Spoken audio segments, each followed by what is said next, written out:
इस वक्त हिमाचल प्रदेश में कोरोना वायरस के केसेस में थोड़ा सा इम्प्रूवमेंट आई है। पिछले 2 दिन से हमारे पास कोई भी पॉजिटिव केसेस नहीं आए। इस वक्त 23 केसेस अस्पताल में उपचाराधीन हैं और कुल मिला के 39 केसेस हुए हैं। लॉकडाउन के नॉर्म्स के मुताबिक इंटर डिस्ट्रिक्ट और इंटर स्टेट मूवमेंट नहीं होगी। तो माइग्रेंट लेबरर्स का मूवमेंट तब होगी अगर वे काम में लौटना चाहते हैं। एक 2 व्हीलर में सिर्फ एक ही व्यक्ति जा सकता है और एक 4 व्हीलर में प्राइवेट गाड़ी में आगे एक आदमी और पीछे एक बैठ सकते हैं। इन नियमों का पालना करना हमारे लिए जरूरी है और मास्क पहनना अनिवार्य है। देश में इस वक्त 18,000 से ऊपर केसेस हुए और 590 डेथ हुए। मास्क पहनने से आपका ड्रॉपलेट्स आपके अंदर ही रहेगा मास्क के, और इसी तरह जो दूसरों के ड्रॉपलेट्स भी उनके मास्क के अंदर ही रहेगा, इसलिए कम्युनिटी ट्रांसमिशन का संभावना कम होगी। न्यूयॉर्क में 2.5 लाख केस और 19,000 लोगों की मृत्यु होने के उपरांत मास्क कंपलसरी किया गया है। इसलिए क्यों ना हम अभी से प्रिकॉशन ले लें और इसको पहने, और पब्लिक प्लेसेस में मास्क ना पहनने पर उचित कार्रवाई की जाएगी और अगर मास्क को सही ढंग से नहीं पहने तब भी पुलिस उचित कार्रवाई करेगी। इसको पालना करना हम सबका फर्ज है। एयर कंडीशनर को अवॉइड करना चाहिए क्योंकि इससे वायरस फैलने का संभावना है। हवा के सामने नहीं बैठना चाहिए और कमरे में अगर इस्तेमाल करना अनिवार्य है तो सफिशिएंट वेंटिलेशन रखना चाहिए। हमारा जो हेल्पलाइन नंबर है 112 नंबर, और इसमें डायल करके एक नंबर दबाने से कंट्रोल रूम कनेक्ट हो जाता है। आपकी कोई भी समस्या अगर होर्डिंग के बारे में, ब्लैक मार्केटिंग के बारे में हो या अन्य शिकायत हो, आप पुलिस को सूचना दे सकते हैं और ये 24 घंटा इसका सर्विस चला हुआ है। आपको मदद करने के लिए हम हमेशा आगे आएंगे। और कुछ सोशल मीडिया में जो मैसेजेस चला हुआ है इस तरह का कि कम्युनल जो इंस्टिगेशन हो रहा है और कम्युनल डिस्क्रिमिनेशन भी हमें देखने को मिला है।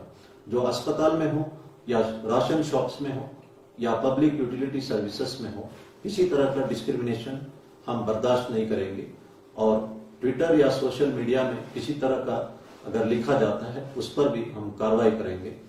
जो कोरोना वायरस है वो जाति, धर्म, कास्ट, क्रीड और वीआईपी, कॉमन मैन किसी को भी संक्रमित कर सकता है। इसलिए सोशल डिस्क्रिमिनेशन करना बिल्कुल उचित नहीं है। मैं जो केमिस्ट शॉप्स के ओनर्स से अनुरोध करता हूं कि जो भी खांसी या बुखार का दवाई खरीदते हैं उनका रजिस्टर में नाम, पता और फोन नंबर नोट करके रखें ताकि कॉन्टैक्ट ट्रेसिंग में बाद में हमें इससे मदद मिल सकता है।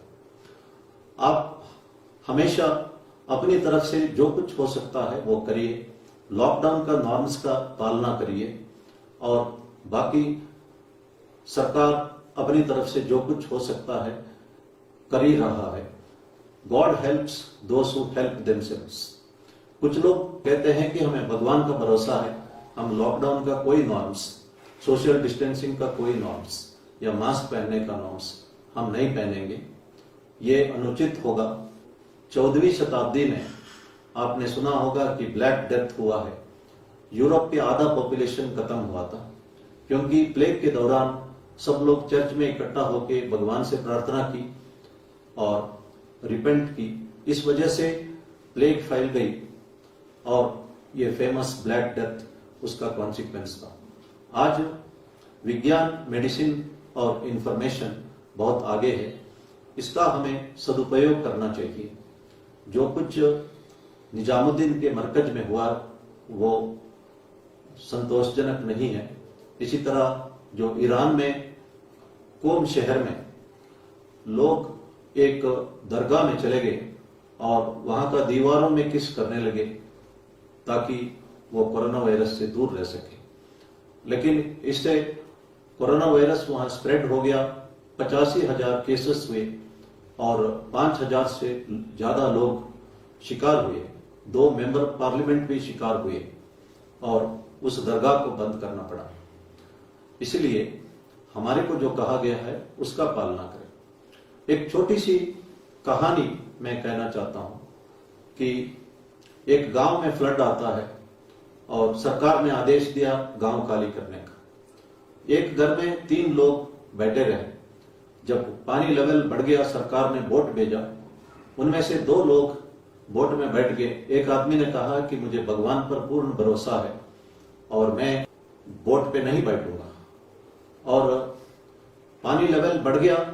जब वो छत पे खड़ा हो गया तो सरकार ने हेलीकॉप्टर भेजा।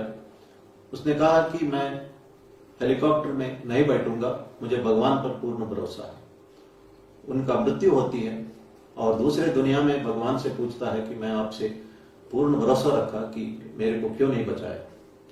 भगवान ने कहा कि मैं सरकार द्वारा आपको वार्निंग दिया मकान खाली करने का, मैंने ही सरकार द्वारा आपको बोट भेजा, मैंने ही सरकार द्वारा आपको हेलीकॉप्टर भेजा और मेरी इशारा और अपना अपॉर्चुनिटी आप समझ नहीं सके और इसीलिए उसका कीमत आपको देना पड़ा।